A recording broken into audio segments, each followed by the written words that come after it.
how clever this is. A brush to place rocks, and you have different types as well, so you could make really quick work of just adding some rock work to dinosaur exhibits. But that's actually not what I want to talk about. Hello everyone, and welcome to a Planet Coaster 2 video. Today Frontier launched Planet Coaster 2, a sequel to their first Planet Coaster game, and one of the major improvements of the sequel is to the path tool. So, of course, that got me thinking about a sequel as Jurassic World Evolution 2 fans are looking forward to, the third Jurassic World Evolution game, and the improvements we are hoping for that game. This new path tool for Planet Coaster 2 is definitely on my wish list for Jurassic World Evolution 3, or whatever it's going to be called, and I want to show you why. I want to blow your mind with this path tool. So let me take you into the path tool here. And first, I actually want to show you all of the different types of path that you can choose from, which is already a major improvement over what we have in Jurassic World Evolution 1 right now, right? And of course, this isn't new necessarily to Planet Coaster 2. Planet Coaster 1 and Planet Zoo also have multiple types, but at the moment, I'm just in a vacuum comparing Planet Coaster 2 to Jurassic World Evolution 2 and speaking out some wishes for Jurassic World Evolution 3. But yeah, just look at this beautiful selection of path colors that you have to work with in Planet Coaster 2. And amazingly, what they even have is flexi-color paths. So you can, you can use a color swap here to pick one, or you could even manually pick the exact color that you want. Let me just go for a bright blue here to make it obvious. And there you have a bright blue path. Or maybe you want to have some orange path instead. There you go, bright orange. So yeah, that allows for a lot of freedom in the path coloration. Obviously, it's endless freedom. And you don't just have color flexibility in a one-toned path. You can see here that I customized this kind of slate mosaic type of path with different colors as well. Now I went with a crazy color combo just to show you, but you can obviously make this a lot more natural by picking natural colors, or go crazy with it like this. It just goes to show how much flexibility you have in customizing your paths. And another path type that I want to talk about, let me find it. Oh god, my recording program is in the way. Here you go, staff path, which is obviously very, very useful. This is path that only staff can use, so your guests won't use it, and you can lead this to your facilities and stuff that you kind of want to have out of the way, stuff that you don't want your guests to see. Now, after showing you the different types, I want to show you how the path tools actually work. And yes, I do say tools, because there are multiple. And it starts with the basic one, and I do apologize, my UI is in Dutch. I didn't think that one through. But it starts with the line builder. And let me actually adjust the width here, because that's something you could do. And you just... hold on. Let me do this from the start here. So you just click, obviously, and then kind of similar to Jurassic World Evolution 2, you can stretch it out, and that determines the path length. You don't have to determine that here, but you can if you want to. You can set it to a standard of any length that you want, and then it's just going to repeat that. So there, now every single length I place is 20 meters, but if I want to be able to freehand it, you can do it like this and see how far you can drag it along. You can quickly make some really long paths that way. And like I said, you can also adjust the width here. So let's go extra chunky. I accidentally clicked out of the path tool. Right, here you go. So you place it, you drag it out. Right now it's straight, by the way. You just simply click again, and that allows you to curve it. So let us place this thick one curvy. And look at that. We have a bright orange shape. The line builder has several options built in. So right now we're in the curved mode. So, we can do this. But if you switch to straight, you obviously get a straight line. And you make these sharper corners into another straight line. So that's how that works. You have your adjustable slider here for your angle snaps. So if I turn that on and, for example, set it to 90 degrees, this is all we can do. I'm skipping over some details because this is not a tutorial on how to work with the path tool. If you are playing Planet Coaster 2 and are looking for a comprehensive tutorial on the path tool, I've linked a video by ZHS Plays in the description box for you to check out. The line builder is what I'd say is your standard or default path tool. The next tool is the classic Planet Coaster Path tool, which I won't spend any time on because it's bad. I think it's bad. I think Frontier included this to help ease Planet Coaster 1 builders into the sequel, but it's a bad path tool. We don't need it for Jurassic World Evolution 3. So I want to go on to the next one, which is the biggest game changer, I think, and that is the draw tool. So we've selected the draw tool now, and let me find some empty place for me to make my little drawing.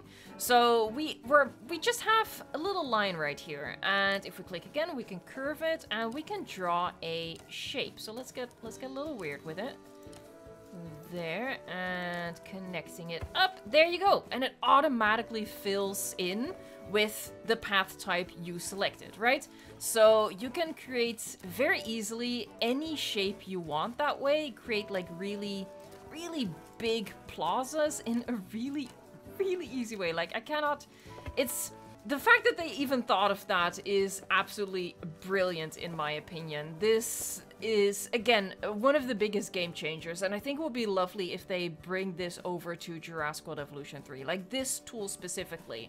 Moving on to the next path tool, which is the stamp tool, and you can create like little set shapes of path this way. You can see it creates a grid with the square one here. We also have a hexagonal one, and it creates like this honeycomb grid that you can build out on. We have the octagon. Look at that. So you can, again, it's additive, so you can make a really big shape like this or just a singular shape. And finally we have this shape as well. So you have 4 different shapes that you can just stamp down, and you can also change the size of these. So right now this was the smallest size. Let's switch it to the biggest size. Look at that big old square, and just like that. That's also a very helpful tool, and another thing that I specifically hope that they bring to Jurassic World Evolution 3. Another option is the curve tool, which allows you to smooth out sharp angles on your path and really perfect the details of your path. And finally, at least when it comes to the different tool types, is the edit tool, which allows you to reshape path that you've already put down. And it goes even further. If you go into the delete tool for the path, you can obviously just, delete whole bits of path like this, but you also have the stamp tool, the 4 shapes. So let's say I want to add a garden to this huge plaza. Break it up a little bit. And let's go for a hexagonal garden. Let's make the size maybe a little bit smaller. And then we do that. And you stamp it, and right away you just delete path in that shape. That is so clever, and you can just, you can do that and give it an odd shape, whatever, right? It is absolutely genius. Like, Frontier honestly had like a really good brainstorming session to figure out how to make this work. You can cut out from the edges as well. There's just so much freedom with this path tool, and I'm not even done yet. Because next one I want to show you is that you can really easily add different styles of railing to your path. So right now it's switched off, so we create, a path that just has like this little curb on it. But let's say we want to add a railing. So we switch that on, we've selected the last railing. And now if we do this, it automatically adds railing to the path. And you know me, no path left unlined. I like creating a bit of a border to my path. So absolutely fantastic. And you can switch the railing type like that. And it fills me with glee, I can't even begin to tell you. And that's not all you can add. You can also switch this on, and then you can add, for example, bins. Lots and lots of bins to your path. Or let's say you want to add benches. then let's automatically add benches to your path. It makes it so much easier. But I'm still not done. Can you believe it? If we just grab this one again, and I'm gonna make it a bit smaller. Hold on. We've been working with the chunky path long enough. I'm gonna first lay down a bit of path without any additive stuff. So let's just do that. And now I'm gonna turn railing on. Let's use this railing. Because what we're gonna do is we're gonna go up. Elevated walkways. That's one of the biggest things I want for Jurassic World Evolution 2. Jurassic World Evolution 3. There are several ways to make elevated walkways happen. And this is one of them. Just build it into the path tool. Same goes for bridges. This has bridges built into the path tool. So by holding shift and moving the cursor, I'm going up, and you can see how far up I'm going. And as long as I have enough height clearance, I can go over regular path like that. And yeah, I can create an elevated walkway like this. And if I wanna go even higher, I just hold shift again, and we go up like that. And then we're at a new level. And you know, if we want to go down, obviously we go down like that. And it even tells you this is too steep, so you stretch it out a bit more, and then you're back on ground level. It's amazing. This is...